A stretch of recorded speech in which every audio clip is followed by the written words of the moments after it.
ਸਾਡੇ ਵਿਚਕਾਰ पंजाब कांग्रेस के इंचार्ज हरीश चौधरी जी और खास करके सुप्रिया श्रीदेव जी जिन्होंने आज थानू संबोधन करना है। पूरे देश भर के आज कांग्रेस पार्टी प्रेस कॉन्फ्रेंस कर रही है। जिस प्रकार जो घटनाक्रम राहुल जी को लैके उन्होंने सदस्यता को लैके होया, किस प्रकार उन्होंने केस के राही 2 साल की सजा की और नाल ही नाल उन्होंने डिस्क्वालीफिकेशन हुई। उहदे साडे नाल साडे सीनियर लीडर भी है, सुप्रिया जी थानू विस्तारपूर्वक दसणगे कि किवें किवें ये घटना को अंजाम देना है। मैं बेनती करूंगा कि सुप्रिया जी थानू संबोधित करें। Thank you.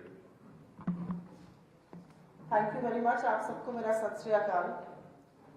सम्मानित मंच और यहाँ पर आए हुए मेरे मीडिया के साथियों, मैं आपको पहले एक कहानी सुनाना चाहती हूँ और उस कहानी से आप निष्कर्ष निकालिए कि क्या अन्याय हुआ है, क्या मिस्टीरियस सर्कमस्टेंसेस थे या नहीं थे। एक प्रोसेस होता है रिवर्स इंजीनियरिंग। आपको पता है रिजल्ट मुझे ये चाहिए तो मैं पीछे के कदम बनाना शुरू करता हूं। रिवर्स इंजीनियरिंग के इस प्रोसेस में मोदी सरकार ने मन बना लिया था कि राहुल गांधी जी की सदस्यता को रद्द करना है, सदस्यता को खत्म करना है। और वो मन तब बना जब 7 फरवरी 2023 को राहुल गांधी जी ने 50 मिनट के अपने संबोधन में नरेंद्र मोदी और गौतम अडानी की कलई खोलकर रख दी, उनका बेनकाब कर दिया, उस सच्चाई का पर्दाफाश कर दिया जो आज सारा देश पूछ रहा है। ये रिश्ता क्या है अडानी और मोदी का, और अडानी पर इतने मेहरबान क्यों है मोदी और जांच क्यों नहीं कराते हैं। रिवर्स इंजीनियरिंग ये थी कि हमें इनको डिस्क्वालीफाई करना है, इनकी सदस्यता रद्द करनी है, क्योंकि जब जब ये सदन में बोलेंगे तब तब और पर्दाफाश होगा।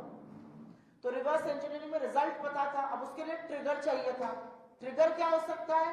एटलीस्ट 2 साल की सजा इनको मिले जिससे कि इनकी सदस्यता रद्द हो जाए, ये ट्रिगर था। अब उस ट्रिगर के लिए एक ऐसा केस चाहिए था कि वो काम तुरंत हो जाए। तो बाकी जो फर्जी केसेस में फंसाया हुआ है इन्होंने राहुल जी को, उसमें तो तुरंत कार्रवाई हो नहीं सकती थी। तो इन्होंने तुरंत कार्रवाई के लिए एक ऐसा केस ढूंढा जिसमें कि इनको तुरंत सजा हो जाए। और वो केस इनको सूरत की एक अदालत में मिला जो कि डोरमेंट पड़ा हुआ था, डेड पड़ा हुआ केस था। और एक ऐसा केस था जिसमें याचिकाकर्ता ने, जो पेटिशनर है, उसने हाई कोर्ट में जाकर उस कार्रवाई पर रोक लगाने के लिए एप्लीकेशन डाली हुई थी, रोक लगी हुई थी। उस केस को पुनर्जीवित किया जाता है, वो एप्लीकेशन विड्रॉ करी जाती है, अभी उसके बारे में बात करूंगी। 15 से 20 दिन के अंदर सारी कार्रवाई हो जाती है, जजमेंट रिजर्व हो जाता है और 23 मार्च को जजमेंट आता है। और जजमेंट आता है 2 साल की सजा का। ये अनप्रेसिडेंटेड है। इंडिया की न्यायपालिका, इंडिया की जुडिशियल हिस्ट्री में आज तक अवमानना के लिए जिस जुर्म में उनको फंसाया जा रहा था, उसके लिए कभी भी 2 साल की सजा नहीं मिली है।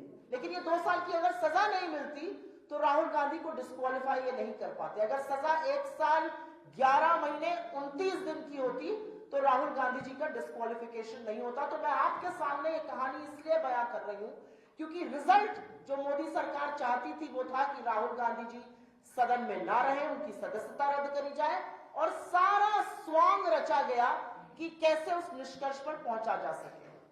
और कुछ भी और कहने से पहले मैं 3 तथ्य आपको और बताना चाहती हूं। राहुल गांधी जी का माइक स्विच ऑफ किया जाता है। वो 7 तारीख का जो उद्बोधन करते हैं, जो भाषण देते हैं, उसके 18 अंक एक्सपंज किए जाते हैं। और वो सारे अंक है, मैंने क्योंकि वो खुद से देखा और पढ़ा है, वो सारे अंक है जहां पर मोदी और अडानी का साथ में नाम आ रहा है। कोई फैक्चुअल इंफॉर्मेशन एक्सपंज नहीं करी गई है, शब्द एक्सपंज किए गए। जहां जहां मोदी और अडानी का नाम साथ आ रहा है वो 18 अंक एक्सपंज कर दिए जाते हैं। भारत जोड़ो यात्रा के 45 दिन बाद एकदम से दिल्ली पुलिस जागती है, उसको नाम चाहिए महिलाओं के। 3 दिन में 2-2 बार राहुल गांधी जी के घर दिल्ली पुलिस पहुंच जाती है।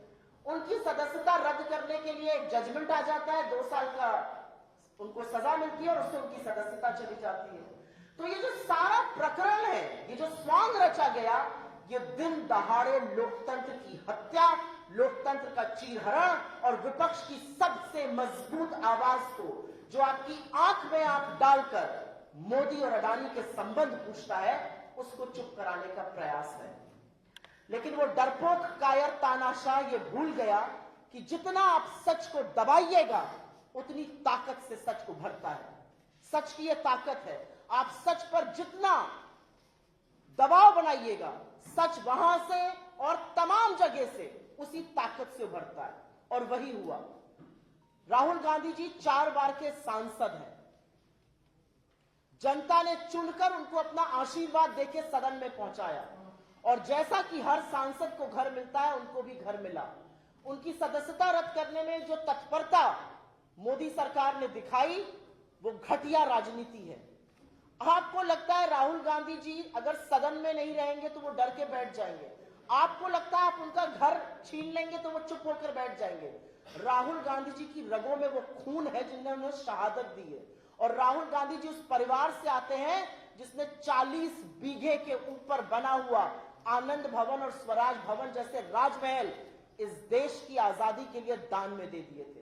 वो उस दादी के पोते हैं जिसने अपने सारे जेवर 1962 के भारत चीन युद्ध में भारत के राजकोष में दान में दे दिए थे। आपको लगता है राहुल गांधी जी को इससे फर्क पड़ेगा? आप मुगालते में हैं, आपके दांव एक के बाद एक गलत पड़ रहे हैं, क्योंकि आपके सारे दांव इस देश के विपक्ष को चुप कराने के लिए, लोगों को भ्रमित करने के लिए, विपक्ष को डराने और धमकाने के लिए है। विपक्ष लामबंद होकर आज सारा विपक्ष एक साथ एक समूचे स्तर से एक ही मांग कर रहा है। अडानी के ऊपर आक्षेप बहुत सारे हैं, अडानी के ऊपर आक्षेप बहुत गंभीर हैं, आरोप बहुत गंभीर हैं, उनकी जांच कराइए, जेपीसी गठित करिए। अगर आपका गिरेबान साफ है, अगर आप कोई चीज छुपाना नहीं चाहते, तो आप जेपीसी से क्यों भाग रहे हैं? 75 साल में पहली बार सत्ता पक्ष सदन नहीं चलने दे रहा है। सत्ता पक्ष नारेबाजी करता है, वेल में आता है, अवरोध पैदा करता है कि सदन ना चले, क्योंकि सदन चलेगा तो अडानी और मोदी की बखिया और उधेड़ी जाएगी। और अब ये क्या डर गए? अब तो परत दर परत खुलती जा रही है अडानी और मोदी की, और जिसको रंग पोत कर एक छवि बनाई गई थी, वो छवि ध्वस्त हो गई है। उस व्यक्ति का कायरता, उस व्यक्ति का खोखलापन आज सारा देश देख रहा है। और आज सारा देश यही सवाल पूछ रहा है जो हम सदन में और सड़कों पर पूछ रहे हैं, कि ऐसा क्या है जो पूरी की पूरी सरकार, पूरा तंत्र, सारे मंत्री, सारे सांसद, गृह मंत्री से लेकर प्रधानमंत्री नरेंद्र मोदी तक एक व्यक्ति के बचाव में मोर्चा संभाले हुए हैं। एक व्यक्ति के बचाव में सब लोग मैदान में उतर गए, और वो व्यक्ति गौतम अडानी है। और अब मैं कुछ सवाल दोहरा देती हूं जो राहुल गांधी जी ने सदन में उठाए थे और लगातार उठा रहे हैं। गौतम अडानी एक समूह के मालिक हैं। 2014 के पहले वो विश्व की जो सबसे अमीर व्यक्तियों की सूची बनती है, उसमें 609 नंबर पर थे।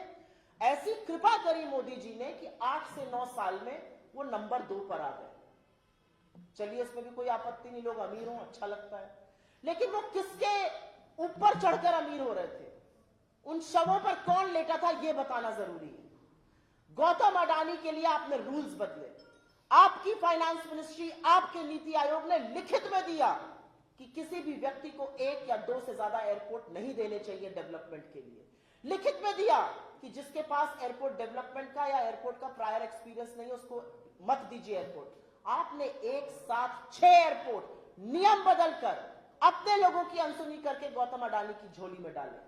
आपने गौतम अडानी को एकाधिकार और मोनोपोली दी, नियम बदल के पोर्ट्स की। आपने उनको मोनोपोली दी, नियम बदल के एसईजेड की। और यह प्रमाण है, यह हम प्रमाण के साथ बोल रहे हैं कि नियम एक व्यक्ति के लिए बदले गए। और सवाल यही है कि ये नियम क्यों बदले जा रहे हैं और किस प्रेशर में आके बदले जा रहे हैं, किस दबाव में आके बदले जा रहे हैं। उसके बाद गौतम अडानी पर आक्षेप और आरोप है कि उनकी शेल कंपनीज का एक वेब है, 38 शेल कंपनीज है, और उस शेल कंपनीज के माध्यम से बेनामी पैसा उनके समूह में आया है। गौतम अडानी इस देश के पोर्ट्स के, एयरपोर्ट्स के, रिन्यूएबल एनर्जी के, सीमेंट के, तमाम ऐसे क्षेत्र के, डिफेंस के एकाधिकार, he is a leading monopoly in these sectors. और सरकार को फर्क नहीं पड़ता है, चीनी नेशनल का नाम आ रहा है, चाइनीज नेशनल का, सरकार को फर्क नहीं पड़ता कि अगर बेनामी पैसा आ रहा है तो ये किसका पैसा है, और ये उन क्षेत्रों में आ रहा है जो हमारे लिए स्ट्रेटेजिक, रणनीतिक और घातक साबित हो सकते हैं। अगर कोई और होता तो सरकार की ईडी, सरकार का सीबीआई, सरकार का directorate of revenue intelligence, income tax department, SFIO, MCA, RBI, SEBI, एडा, हर एजेंसी लग गई होती। लेकिन गौतम अडानी की जांच नहीं करना चाहती है सरकार। और एक बहुत बड़ा प्रश्न ये उठता है कि गौतम अडानी के समूह में एलआईसी और एसबीआई ने पैसा क्यों लगाया। Domestic mutual fund Gautam Adani के समूह में पैसा नहीं लगाते हैं। किसने मजबूर किया उनको कि पैसा लगाया। और यह भी एक सच है कि एलआईसी ने जो पैसा लगाया था 29,000 करोड़, वो पैसा डूब गया, आज उनका इन्वेस्टमेंट नेगेटिव है। इसका जवाब कौन देगा? और इसका जवाब देने का काम और दायित्व केंद्र की सरकार पर है। लेकिन केंद्र सरकार की एक भी एजेंसी जो विपक्ष के पीछे पड़ जाएगी, जो उनसे सवाल करने के पीछे पड़ जाएगी, जो ब्यूरोक्रेट्स के पीछे पड़ जाएगी, जो रेगुलेटर्स के पीछे पड़ जाएगी, गौतम अडानी की जांच नहीं कराना चाहते। और ये लोग ऐसे लोग हैं कि ये बिना पलक झपकाए झूठ बोलते हैं। ये क्या छिप रहे हैं? Supreme court committee. Supreme court की जो कमेटी है वो गौतम अडानी की जांच करने के लिए नहीं बनी है। सुप्रीम कोर्ट की कमेटी का टर्म्स ऑफ रेफरेंस बिल्कुल क्लियरली इंडिकेटेड है, रिव्यू ऑफ रेगुलेटरी फ्रेमवर्क। वो नहीं पूछ रहे कि 82 गुना कैसे उनके स्टॉक्स बढ़ गए, वो नहीं पूछ रहे कि ये जो 20,000 करोड़ है ये किसके लगे हैं अडानी समूह में, वो नहीं पूछ रहे कि शेल कंपनीज किसकी है, वो नहीं पूछ रहे कि ये जो चीनी नेशनल है ये कौन है। ये काम सरकार का है और सरकार ये काम करना नहीं चाहती है। और हमारे लिए यह मुद्दा इसलिए जरूरी है क्योंकि जब गौतम अडानी 1600 करोड़ रुपए प्रति मिनट कमा रहे थे तो इस देश के लाखों लघु मध्यम उद्योग, लाखों एमएसएमईज लगातार बंद हो रहे थे। जब गौतम अडानी 609 नंबर से 2 नंबर की कुलाचे मार रहे थे तो 83% इस देश की आबादी की आय घट रही थी और उसके बारे में इन्होंने कुछ नहीं किया। उसके बाद आप इनसे महंगाई की बात करिए तो ये कहते हैं हम लहसुन प्याज नहीं खाते। आप इनसे रोजगार की बात करिए, कहते हैं पकौड़े तल लो।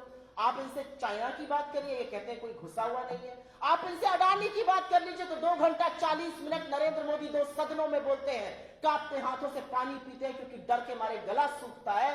जो सवाल राहुल गांधी ने उठा दिए, लेकिन उसके बाद भी ये कहते और करते कुछ नहीं है अडानी पर।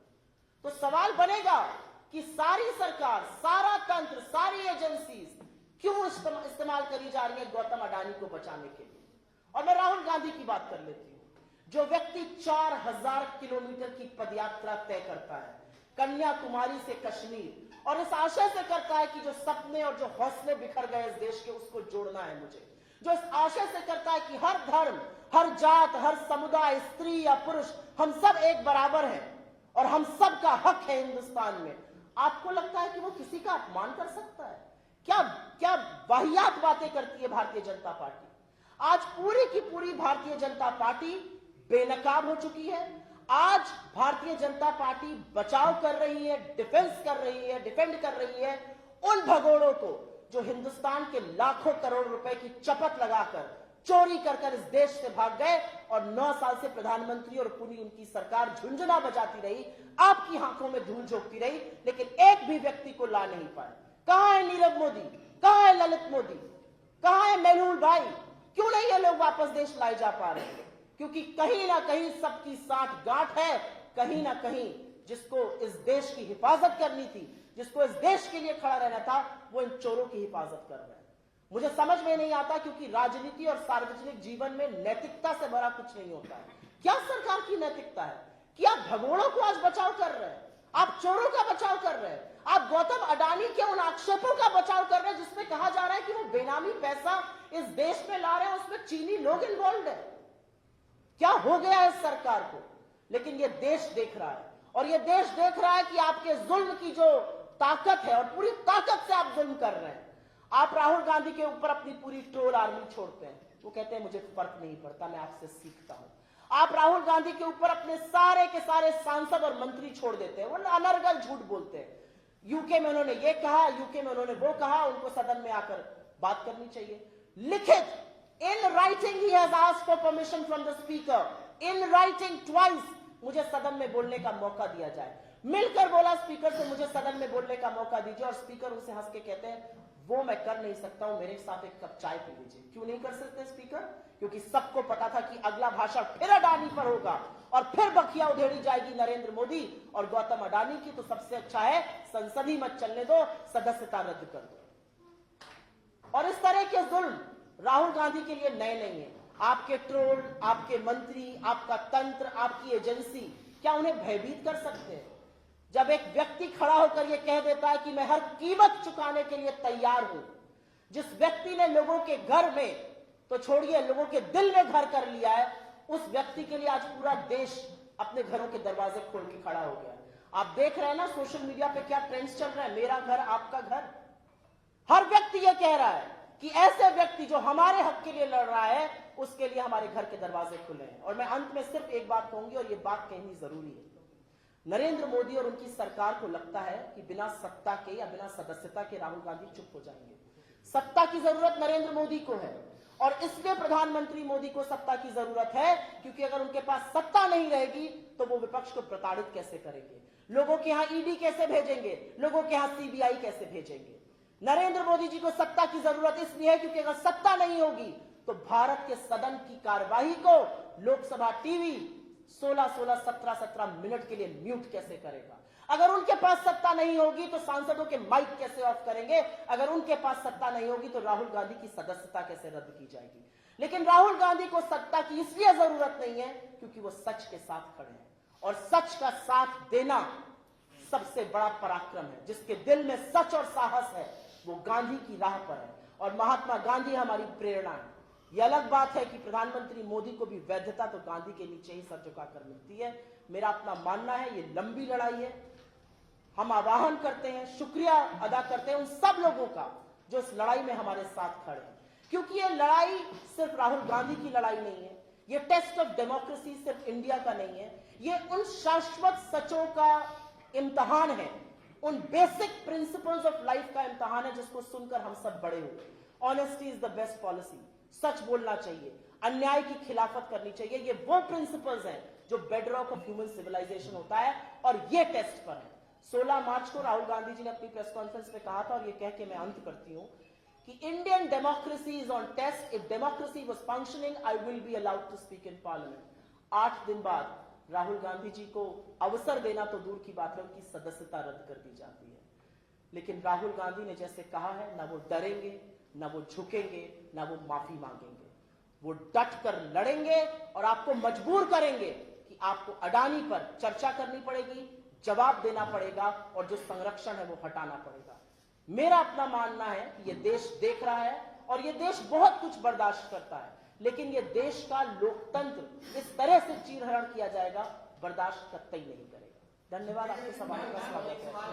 मोहम्मद फैजल की सदस्यता बहाल कर दी गई है. मैं एक चीज और बोलना चाह रही हूं, और ये आपकी रिपोर्टिंग के लिए इंपॉर्टेंट होगा. हमारा न्यायपालिका में पूरा विश्वास है, हमारा अटूट विश्वास है न्यायपालिका में, लेकिन कुछ तथ्य आपके सामने रख देती हूं, आप अपना कंक्लूजन ड्रॉ करिएगा. 2019 अप्रैल में कोलार कर्नाटक में राहुल गांधी जी ने एक भाषण दिया. उसका केस पूर्णेश भूतवाला, उसका नाम भूतवाला था, उसने बाद में अपना नाम बदल के पूर्णेश मोदी कर दिया, जो याचिका करता है. वो केस दायर करते हैं सूरत की गुजरात के एक कोर्ट में.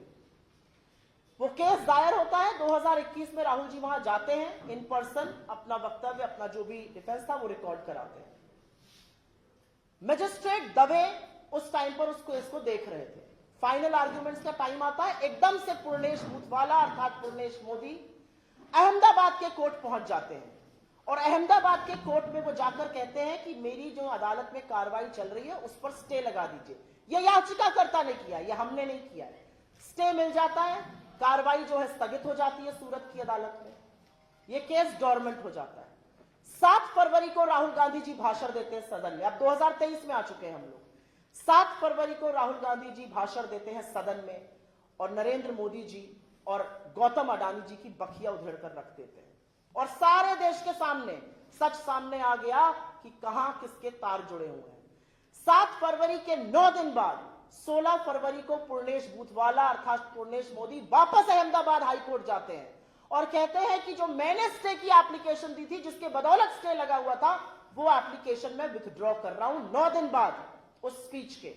वो एप्लीकेशन विथड्रॉ होती है। नए मजिस्ट्रेट वर्मा, जिनका अभी अभी प्रमोशन हुआ है, उसके बाद जब उन्होंने वो जाते हैं, ये पूरा मामला दोबारा से शुरू होता है। 22 फरवरी 2023 को ये मामला पुनः सुना जाता है, फाइनल राउंड्स ऑफ आर्ग्यूमेंट होता है, जजमेंट रिजर्व हो जाता है और 23 मार्च को जजमेंट आता है कि राहुल गांधी गिल्टी है, कन्विक्टेड है। और जो सेंटेंसिंग है, जो सजा है, वो मैक्सिमम पॉसिबल सजा दी गई है। ये भारत के कानून में आज तक कभी और कहीं नहीं हुआ है। तो ये कुछ तथ्य और तारीखें हैं जो आपको सामने मैंने रख दी है। इस मंच से मैं मजिस्ट्रेट जस्टिस वर्मा को अभी कंग्रेचुलेशंस कहना चाहती हूँ, बधाई देना चाहती हूँ। जजमेंट के बाद उनकी पदोन्नति हुई है और ये सिर्फ वो तथ्य हैं जो इस देश को जानने जरूरी है कि एक गवर्नमेंट पड़ा केस जहां पे याचिकाकर्ता स्टे लेकर आता है, स्टे की एप्लीकेशन विथड्रॉ करता है, जब अडानी के खिलाफ बयान होता है, मजिस्ट्रेट बदल जाता है, जजमेंट आता है, मजिस्ट्रेट की पदोन्नति होती है। मैंने कोई आक्षेप नहीं लगाया है, कुछ तथ्य आपके सामने रखने का काम किया है। The conclusion to be drawn is on your account, not ours. I'll go one by one. Please wait. मैं एक सवाल पूछना चाहता हूँ और मैं पंजाब केसरी से हूँ, यहाँ अश्विनी मेरा नाम है। लगातार आप लोग अडानी वाले मामले को लेके कांग्रेस अग्रेसिव है और वो कह रही है कि राहुल गांधी ने जो अडानी के मामले को संसद में उठाया, उसके बाद ये सब कुछ हुआ। इसके साथ ही विपक्ष भी, मतलब जो सत्ता पक्ष है, वो भी एक कांग्रेस लेके आया है। कांग्रेस पार्टी का भी तो था अडानी के साथ इस चीज को, जबकि ऑलरेडी पैरेलल अडानी के साथ इनके भी संबंध है, आपके भी संबंध है, इस पे आप क्या, ये सारी बातें ध्यान भटकाने के लिए हैं।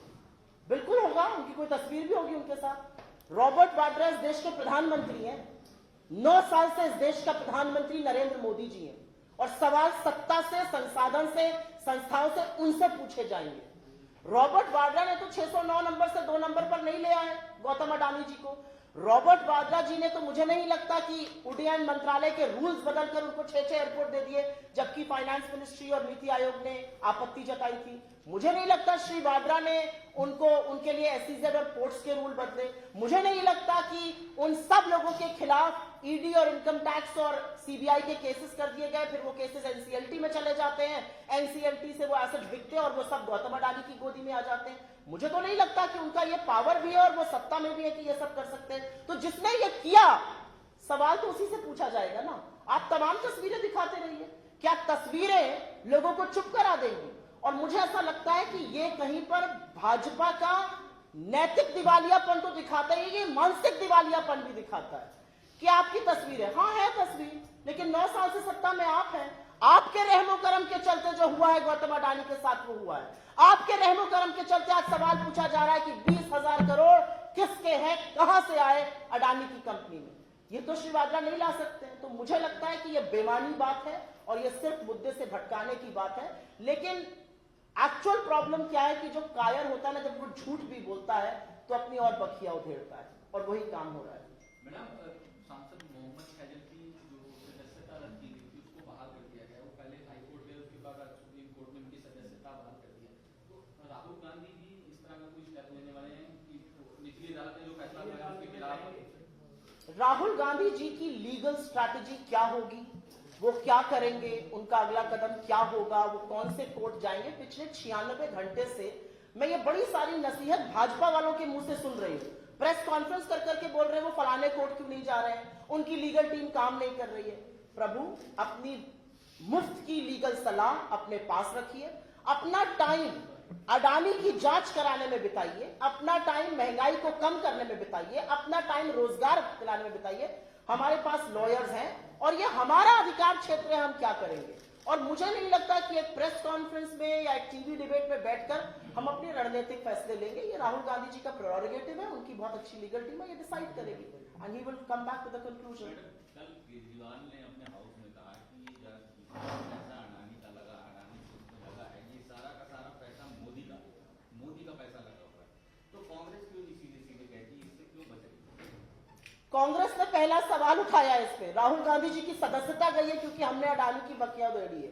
असलियत यह है कि कांग्रेस अगर ना इसके फोरफ्रंट पे रहती तो अडानी का नाम कब का लुप्त हो चुका होता।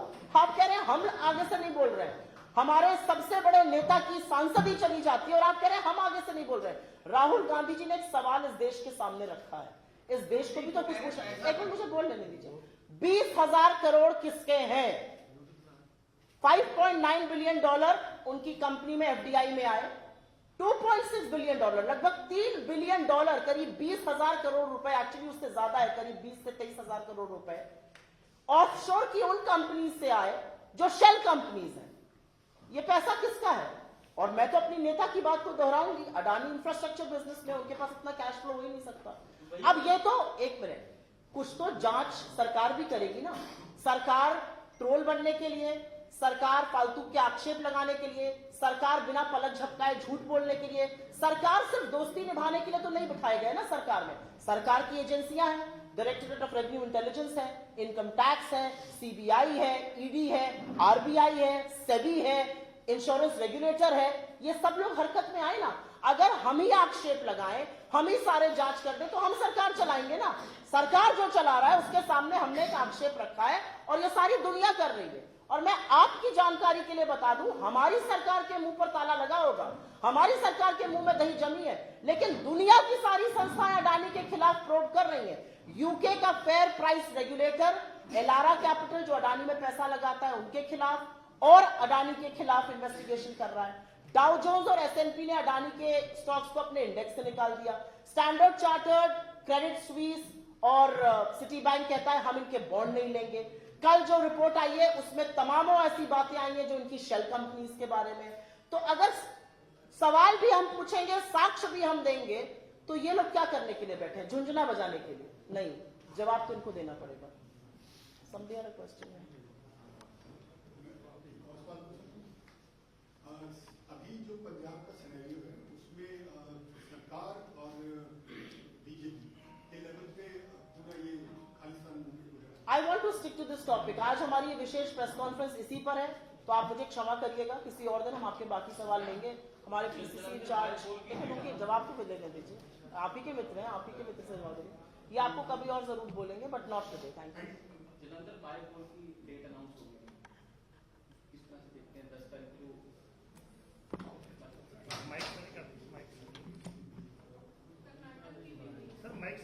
माइक कर लो सर, माइक ओके। आ जाएंगे क्या?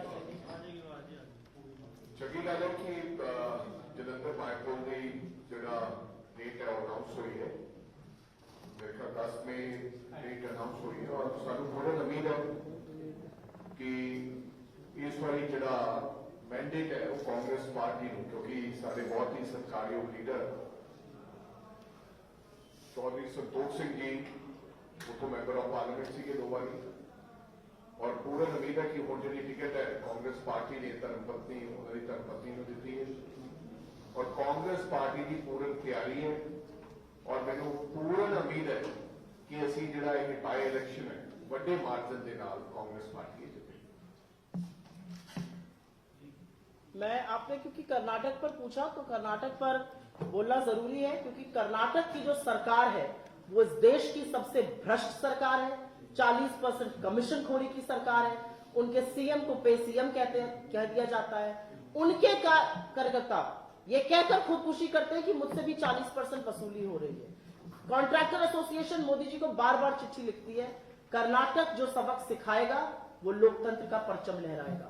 और मैं आपको एक बात और बता दूं, आपने अडानी पर एक सवाल पूछा था। आपका और मेरा पैसा भी जो ईपीएफ में लगा है वो अडानी के स्टॉक में लगा है। चिंता आपको भी करनी चाहिए मेरे भाई, बड़ी गहन चिंता की बात है। ईपीएफ में लगा जो पैसा होता है वो हर व्यक्ति या तो घर खरीदने के लिए, रिटायरमेंट के लिए, लड़के की पढ़ाई के लिए, बच्चों की शादी के लिए, ऐसी चीजों के लिए लगता है। लेकिन अब पता चल रहा है कि भैया वो पैसा भी अडानी के स्टॉक में लग गया। वो कितना डूबा है, क्या हुआ, हम नहीं जानते, लेकिन असलियत ये है कि आपका और मेरा पैसा भी दांव पर लगा है। सजग होइए, सोचिए इस बारे में। आपने कर्नाटक की बात करी है तो पंजाब से भी टिप्पणी चाहिए, पंजाब में आए हैं, आप ये दे देंगे ना, बिल दे देंगे। आपसे चाहिए। नहीं, not from We'll give it. Punjab में मैं I am here to do a special press conference. I hope you will appreciate that. नहीं पंजाब में मैं लेने के लिए बैठा हूँ राहुल जी ਆਪਾਂ ਰੋਜ਼ ਹੀ ਕਰਦੇ ਹਾਂ ਉਹਦੇ ਤੇ ਗੱਲ ਯਾਰ ਜੇ ਉਹ ਸਪੈਸ਼ਲੀ